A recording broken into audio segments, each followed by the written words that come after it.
Pre pána Jana, čo tu robí ten influencer? Prepáčte, že meškám. Kde si môžem odložiť môj prostriedok? Cestovne nepreplácame. Ja sa uchádzam o tú pozíciu vo fabrike. Rukami by som chcel pracovať. No tak to ste tu správne. Tu sa pracuje len rukami a dole prikryvku hlavy pomy. Aké máte výhody vo fabrike? Zlepšenie komunikácie, napríklad rozhovor s tetou Evičkou z listovne. Ona už síce ťahá nohu ako Windows 95, odháňa oblaky octom, ale pokore naučí lepšie ako BOZP. Aha. A kolektív? Máme mladý a dynamický kolektív samozrejme. Po pravej strane bude Jožko, ten síce nadáva na všetko a napichuje si klobásku šrobovakom, ale on vás zaučí, to mi verte. A na ľavej strane?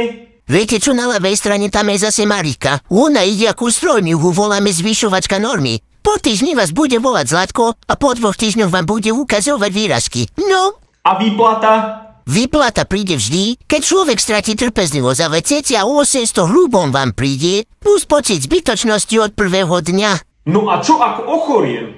Ak ochoriete?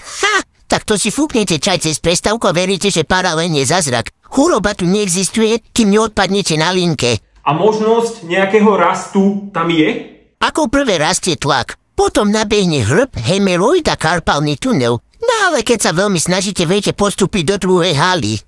A čo život mimo roboty? My sme tu ako Pokémoni. Spíme v šatni a vymýjame sa pri linke. Viete čo, ja to beriem. Aspoň nemusím byť influencer.